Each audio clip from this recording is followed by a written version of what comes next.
ઉત્તર ગુજરાત પર મેઘરાજા મહેરબાન થયા છે। એમાં પણ વિજાપુરમાં શનિવારે આભ ફાટતા 4 કલાકમાં જ ધડબડાટી બોલાવતા 8 ઇંચથી વધુ વરસાદ ખાબકી જતા વિજાપુરના હાલ બેહાલ થઈ ગયા। માત્ર 4 કલાકમાં જ જાણે આખું વિજાપુર ડૂબી ગયું। સવારે 6 વાગ્યાથી મેઘરાજાએ તોફાની બેટિંગ શરૂ કરતા વિજાપુર આખું પાણીમાં ગરકાવ થઈ ગયું। કોઈ પણ રોડ, કોઈ પણ સોસાયટી કે કોઈ પણ વિસ્તારમાં તમે નજર કરો ત્યાં ચારે બાજુ પાણી અને પાણી જ નજરે પડે। જળનો એવો ભરાવો થયો કે અડધો દિવસ સુધી વિજાપુરનું જનજીવન થંભી ગયું। ચારે તરફ પાણી ભરાઈ ગયા। શહેરના સરદાર પટેલ સ્ટેચ્યુથી TB road, Visnagar road, Khatrikuva, ચક્કર વિસ્તારમાં તો એટલા પાણી ભરાયા કે બાઇક તો અડધી ડૂબી ગઈ। કારવાળાઓએ તો કાર નાખવાની હિંમત જ ન કરી। રસ્તાઓ બેટમાં ફેરવાતા બોટ લઈને નીકળવું પડે તેવી સ્થિતિનું નિર્માણ થયું। જો વિજાપુરની અનુપમ શાળાના કેમ્પસના આ દ્રશ્યો, અહીં પાણીએ સામ્રાજ્ય જમાવ્યું કે આખું કેમ્પસ જાણે નદી બની ગયું। તો વિજાપુરથી હાઈવે જવાના માર્ગ પર પાણી ભરાતા વાહન ચાલકો મુશ્કેલીમાં મુકાયા। હવે વિજાપુરની સોસાયટીના હાલ જુઓ। અહીં ભારે વરસાદ પડતા આખી સોસાયટી જાણે પાણીમાં ડૂબી ગઈ। સોસાયટીમાં કમરસમા પાણી ભરાતા આખી સોસાયટી જાણે તળાવ બની ગઈ। લોકોના ઘરના દરવાજા સુધી પાણી ટકોરા મારવા લાગતા લોકોના જીવ તાળવે ચોંટી ગયા। તો ગ્રાઉન્ડમાં પાર્ક કરેલી કાર પણ પાણીમાં હાલક ડોલક થવા લાગી। આ એક વિસ્તાર નહીં, નીચાણવાળા વિસ્તારો આ જ રીતે પાણીથી તરબોળ થયા। માત્ર સોસાયટીઓમાં જ નહીં પરંતુ વિજાપુરના શોપિંગ સેન્ટરમાં પણ પાણીની મનમાની જોવા મળી। થોડા જ કલાકમાં વરસાદે રૌદ્ર સ્વરૂપ બતાવતા વિજાપુરની સોસાયટીઓ તો ડૂબી ગઈ। ચક્કર વિસ્તાર નજીક અક્ષા કોમ્પ્લેક્સમાં પાણી ભરાઈ ગયા। અહીં એટલું પાણી ભરાયું કે દુકાનોની બહાર મૂકવામાં આવેલા બોર્ડ પણ પાણીમાં ડૂબી ગયા। ભોયરામાં આવેલી દુકાનમાં પાણી ભરાયા। દુકાનોમાં પાણી ઘૂસી જતા કમરસમા પાણીમાં વેપારીઓ દુકાને પહોંચ્યા। પાણીમાં વસ્તુઓ તરતી જોવા મળી। બધું જ સ્વાહા થઈ ગયું। પાણી 2 કલાક સુધી નહીં નીકળતા પાણીનો નિકાલ કરવા પાલિકા તંત્ર દ્વારા પંપ મૂકવામાં આવ્યા। હવે વિજાપુરના શ્રીરામ એપાર્ટમેન્ટના હાલ જોઈ લો। 8 ઇંચ વરસાદથી આખા એપાર્ટમેન્ટમાં પાણીએ કબજો જમાવ્યો। એપાર્ટમેન્ટનું પાર્કિંગ જ પાણીમાં ગરકાવ થઈ જતા લોકોની મુશ્કેલી વધી। આ સોસાયટીમાં જવું હોય તો ગોઠણડૂબ પાણીમાંથી પસાર થવું પડે, જેથી લોકોમાં રોષ ફેલાયો। ભૂગર્ભ ગટર અને નગરપાલિકામાં સમાવેશ કરવાની માંગણી થઈ। આ કોઈ સ્વિમિંગના દ્રશ્યો નથી, આ છે વિજાપુરનો રેલવે અંડરપાસ। અહીં એવો વરસાદ પડ્યો કે વિજાપુર એસટી ડેપો નજીક આવેલા રેલવે ઓવરબ્રિજના ગરનાળામાં વરસાદી પાણી ભરાયા છે। જાણે સ્વિમિંગ પુલ બની ગયો હોય એટલું પાણી ભરાતા રાહદારીઓ, વાહન ચાલકો ગરનાળાના પાણીમાંથી જીવના જોખમે પસાર થવા મજબૂર બન્યા। લોકોએ તંત્ર પાસે ગરનાળામાંથી પાણીના નિકાલની માંગ કરી।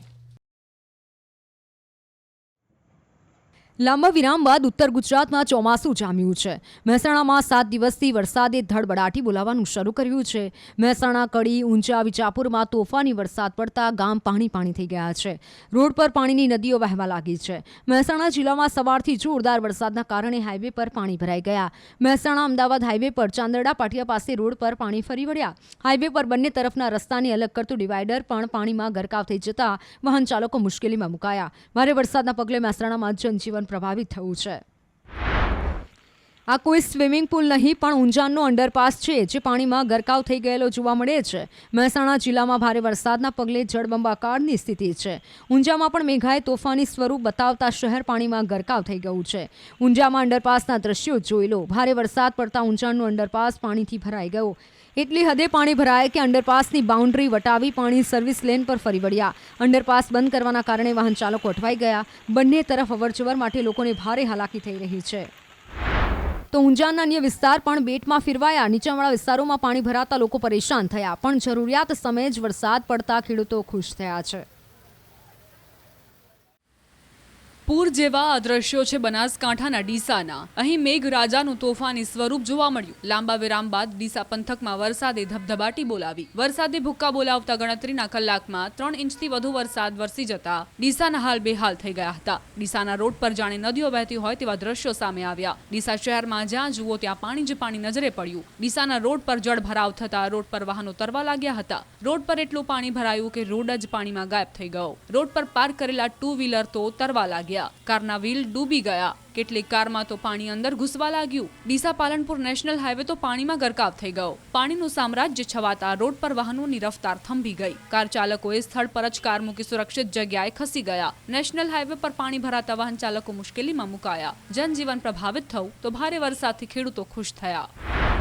તો ડીસામાં ભારે વરસાદે અનેક વિસ્તાર બેટમાં ફેરવાયા। ભારે વરસાદના પગલે શહેરના ધોળિયાકોટ વિસ્તારમાં પાણી ભરાયા। ધોળિયાકોટ વિસ્તારમાં આવેલી અનેક સોસાયટી પાણીમાં ગરકાવ થઈ। રસ્તાઓ પર વરસાદી પાણી વહેતા થયા। ધોળિયાકોટ વિસ્તારના રસ્તાઓ પર પાણી ભરાતા સ્થાનિક મુશ્કેલીમાં મુકાયા છે। લોકોના ઘરમાં પાણી ઘૂસવા લાગતા લોકોની ઊંઘ હરામ થઈ ગઈ છે। રોડ પર ઘૂંટણ સુધીના પાણી ભરાતા જળ કર્ફ્યુ જેવો માહોલ સર્જાયો।